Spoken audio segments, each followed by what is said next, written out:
All right, welcome back, Joy Riders. Welcome back, gamers.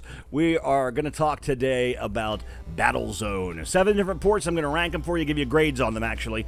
And this is a project I've been doing for quite some while. It's been a little while since I've done a video like this, and it's just I'm really busy with work and everything. It's been crazy this time of year, but I'm glad to get back doing them. Of course, I still do my regular gameplay videos Monday, Wednesday, and Friday. That's every week. All right, so Battlezone, first-person shooter tank combat game, released in arcades in November 1980 by Atari. The description online says the player controls a tank which is attacked by other tanks and missiles using a small radar scanner to locate enemies around them in the barren landscape. Its innovative use of 3D graphics made it a huge hit with approximately 15,000 units sold. All right, so going to go back to 1980 first, and we're going to do them in chronological order. Now, there's a couple of ports that I know exist that I'm not going to review this time, which the Sinclair, the ZX Spectrum, and the Commodore 64 version, and I'll tell you why, okay? Because after playing 7 different versions of this game, I was a little bit sick of playing it. And it's not that I don't like it. I like it okay. But I got sick of playing it. All right. It's 1980, and it's the arcade. This, of course, is the emulated version on the MAME, which I will say, first of all, I've never played this game in the arcade. So I don't know how different it is of an experience in the arcade than it would be playing it home and emulated. I mean, it looks like is it a twin-stick shooter? It looks like it is. It's got two sticks, as it were. And I tell you, the vector graphics are never going to look as cool at home as they look in the arcade on the actual cabinet. Also had this weird periscope thing that you could look through on some of the editions of some of the cabinets. So I'm telling you, in the arcade, this would be totally cool. But I just never really saw that many vector games in the arcade. I mean, I probably started going to the arcade in 1982, 83, when I was a real little kid. And the only vector games I remember ever seeing, they had Asteroids at the Newcastle Farmers Market. I remember that. And they had Star Wars at the Newcastle Square Mall. And then they had Tempest also. And I think that was the Newcastle Square Mall as well. So, I never saw this game in the arcade, so I've never played it. My only experience playing the arcade game is playing this version on MAME, the emulated version. It still looks cool. I love the pinpoint lines. It's a little hard to locate your enemy, but man, it's a cool experience to play it nonetheless. This version, of course, because it's arcade, is much harder than the other versions. I'm going to give it a C because of how difficult it turned out to be. All right, next we're moving on to the Atari 2600 version released in 1986 by Atari for Atari, and this one gets an A. It's one of the absolute best, and I'll tell you what, it's one of the best looking games ever released on the Atari 2600. I mean, look at it. Look at the graphics. It's amazing. And this is sort of the mid of the Atari 2600's lifespan. I know that they, video game crashed 1983 and all that good stuff. And so a lot of people probably never had this game. I saw a lot of people talking about it online saying they didn't know how to play it. It was too hard to play. They couldn't understand it, couldn't get it to work. It's certainly a different type of game, especially for the 2600. But look at the landscape. Look at the shading on the graphics in the background. It's a very, very beautiful game, and it is fun to play. It is punishing. It is a difficult game. Also, there's those weird, whenever you die, those weird flashing screens. Which maybe I should have given a trigger warning for people that suffer from problems due to the flashing screens. But it's a fun game. You die a lot during it, and it is, like I said, a very cool-looking game. So for those reasons, and one of the best-looking games in the 2600, I give it an A. Also, I think that out of all of the different versions I'm going to rate today, this might be the best-looking one. 1983 Atari 2600 gets an A.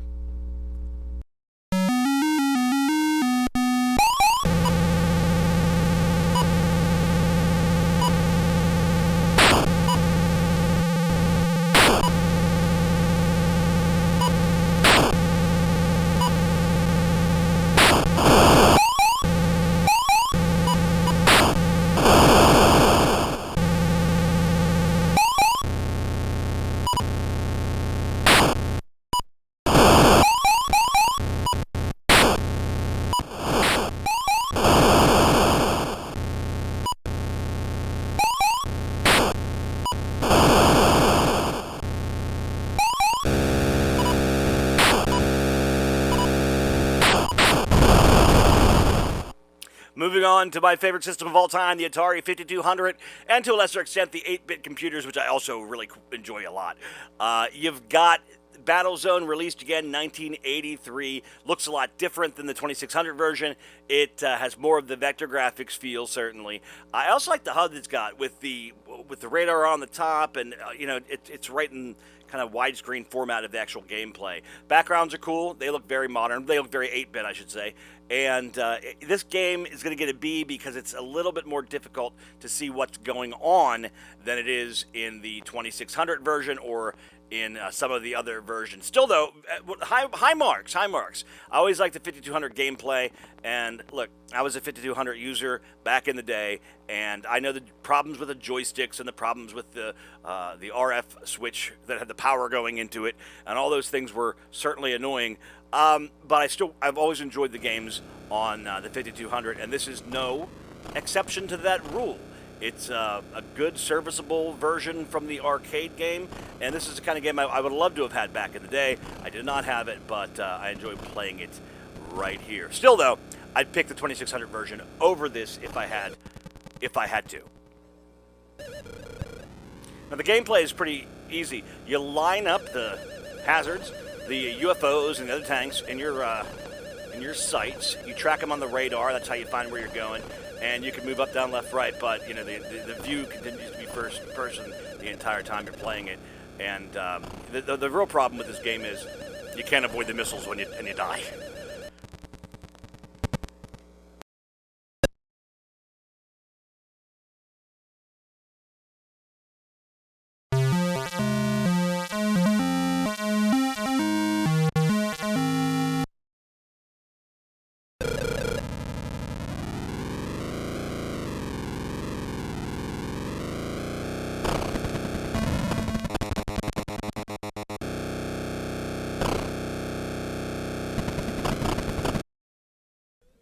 All right, sorry about the weird audio there for a little while. I had some audio difficulties. All right, next version, 1987 for the Atari ST. That was the new computer for Atari that came out in 1985 as a replacement for the Atari 800 and those 800 series computers. And this version of Battlezone looks a lot like the arcade version. Of course, you got two colors, green and red, they try to kind of mimic the vector graphics as much as possible. This one gets a C because, quite frankly, it's more difficult to make out the different characters. As you see right there, what's going on. Everything's jumbled together, and it is not a lot of fun to play because you don't know what you're headed towards. And I know it's more like the arcade version than like the 2600 version was, but it doesn't make it more fun. It just makes it more, annoying. Although it does tell you up on during the HUD, it tells you that where the enemies are, not just on the radar, like it says enemy to the right and things like that, so you kind of know where to turn. But it was more tedious because you could barely even tell when the tanks are there, and when they're there and they fire at you, you can't really avoid. I say at least 9 times or 5 times out of 10. So 50% of the time you cannot avoid that tank mortar, and so you will die. So it gets a C.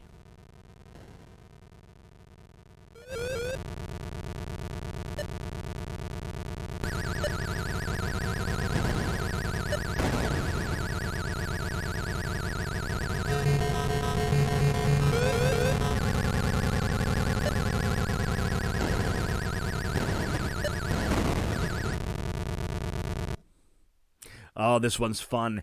All right, it's Battlezone 2000, which is sort of a reimagining of Battlezone for the Atari Lynx handheld. This came out in 1994 or 1995, and it is heralded as one of the best games on the Atari Lynx because there is a secret, different, updated version of the game that's on the cart if you mash a couple of buttons on the start screen. Now, here's the problem. I didn't know that existed. So my review is just on the sort of classic version of the game, which I found to be really a lot of fun. It's got a story, it's more engaging. You've also got more in the game that you can do. You can change the stats of your tank. You can choose different vehicles. There's different things to combat, and as a result, it makes it more of a compelling. Plus, what a fun game to have on a handheld that looks like this. It looks great. Now, the version that we're seeing, this is the more vector-inspired graphics like the original arcade version. And as a result, it's not going to be as colorful and beautiful as the other version, I guess, is. But it is what it is. It's getting an S not only for gameplay, but because it has that extra bonus game. Because the story is fleshed out. Because there are different things you can do with the game that you couldn't do with the other games. Here you go, picking different tanks, for example. It tells you how many tanks you've got to kill during. There's you go. You get to choose your stats and power up. There's a lot of stuff to do in this game that you don't have the options in the other. Now, the problem with the Atari Lynx was we had one. The Atari Lynx was a battery muncher, so you couldn't play that long. My brother had the Atari Lynx, and he wouldn't let me play it very often because it would kill the batteries if you played it for like 2 hours, and so we didn't get to play it very much. But maybe these kind of maybe the simpler graphics would eat the batteries less. It's the backlight that did it. So look, it shows you how much shield you have, fuel, ammo. Rather than a one-hit kill that you're seeing in some of the other versions of the game. And, yeah, man, the Atari Lynx version is probably the best of the bunch. I'm going to give it a S for superior. I really enjoyed it. It has all the charm and gameplay of the arcade version, and especially with the way that it looks, yet some modern conveniences, upgrades. So it's going to get an S, the Atari Lynx version.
Oh, I love this one. It gets an A. It's the Game Boy version.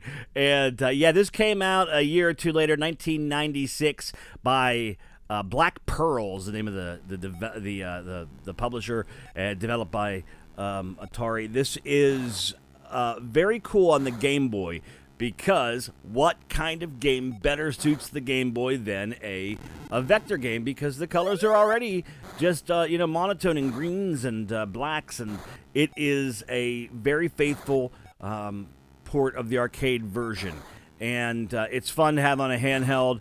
It's a really serviceable version of the game. However, it gets a higher points than some of the others because this cartridge is a multi-cart, where it contains both the game Battlezone and also the game Super Breakout.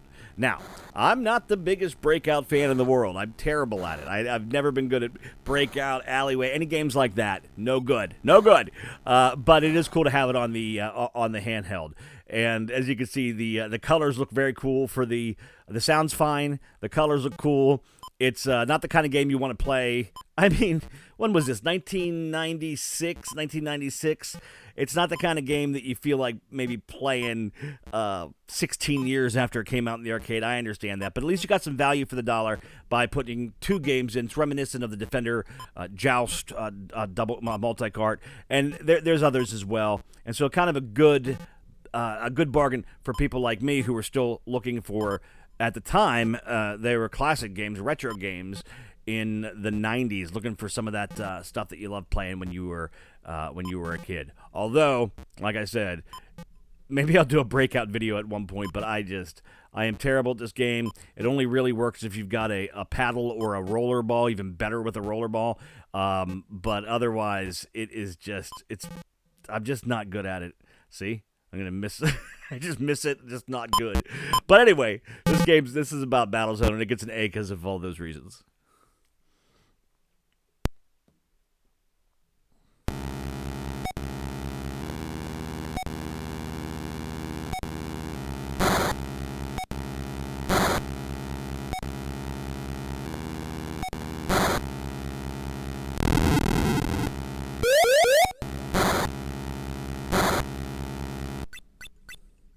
All right. This is weird. A lot to say about this. I'll try to fit it all in. First of all, it gets an F because the entire system gets an F. It's the Atari 7800 Flashback, which I was very excited about when I bought it in the store back in 2004 when it came out. Because I was excited about the prospect of having Atari 7800 games on a little mini system.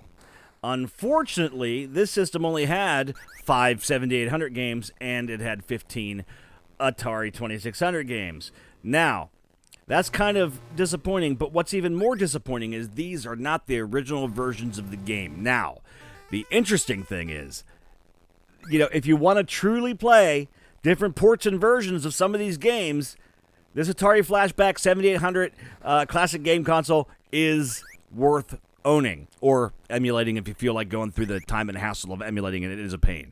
But like I said, I have the original console. This is emulated through MAME. But what they ended up doing was they didn't use Atari hardware. They used Famiclone, or they call it NES on a chip. Basically it's a Nintendo inside of it, a bootleg Nintendo inside the system. And so bootleg Nintendos don't run Atari games, so they had to rewrite the games, recode the games for a Nintendo. For a Famiclone, for a NES on a chip. And so what you have here is you have recreations of the games that, you thought you were buying the legit copy of. And so every game that is on this Atari Flashback, and I will do a video about them eventually. Some of the games are so bad I don't even want to play them. But you are getting a Nintendo, basically an NES version of an Atari 2600 or Atari 7800 game. They even put the copyright on there. It's 1983, even though this was made in 2004. The Atari Flashback, the problem with the games versus the originals is they are, first of all, look at this Battlezone. It doesn't look anywhere near as good as the Atari 2600 version. The frames in between when they shoot you, those don't look anything like the Atari 2600 version. It moves very, very slow, very slow. I had to ramp up we're going to look at the difference between these. Now, let's look at Food Fight. One of my favorite games for the 7800. Food Fight for the 7800 on the left and for the Flashback on the right. You'll see the difference. First of all, these are supposed to be the same game.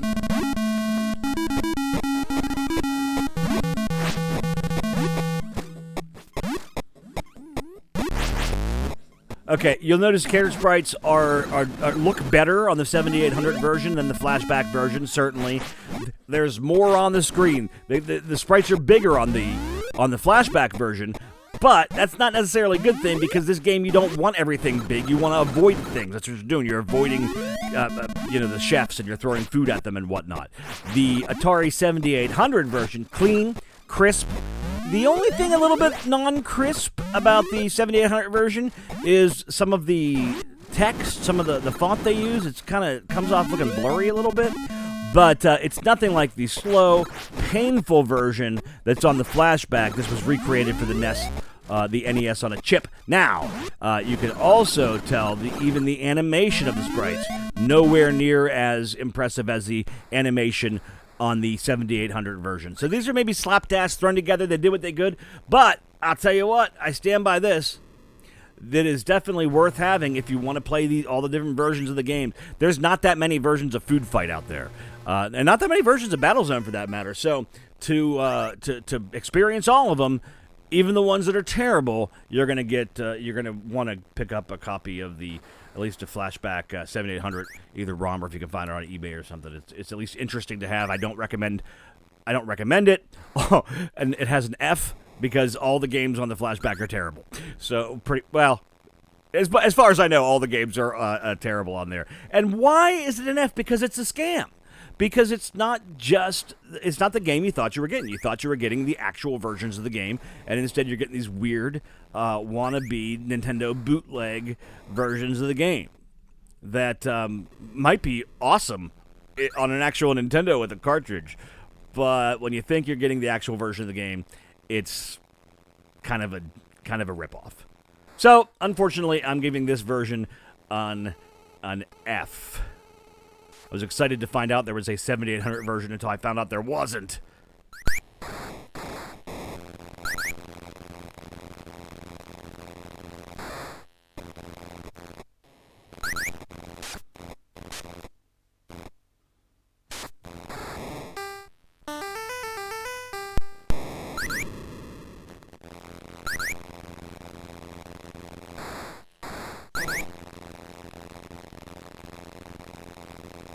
And that's the last one on this list. I started with the audio problems earlier, and my delay in getting videos out. I'm gonna try as hard as I can to get more out, but it's just a lot of work. I do radio for a living, and sometimes I do a 4-hour show.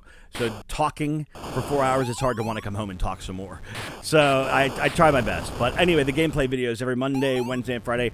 But if you want to subscribe, that would be awesome. For everybody who has subscribed so far, thank you so much. I get such a thrill out of seeing every new subscriber on there. And I know I'm not in the comment section as much as I should be, but there's anxiety reasons for that. I'm just, you know how it is. You know how it is. Anyway, well, I guess I will see you next time, and I hope you enjoy your gaming. Right? If you want to find me online, it's jaredmorris.com, at Jared Morris on Twitter, Jared Morris Radio on Facebook. I will see you, and as always, I say, good luck, God bless, and good day, sir.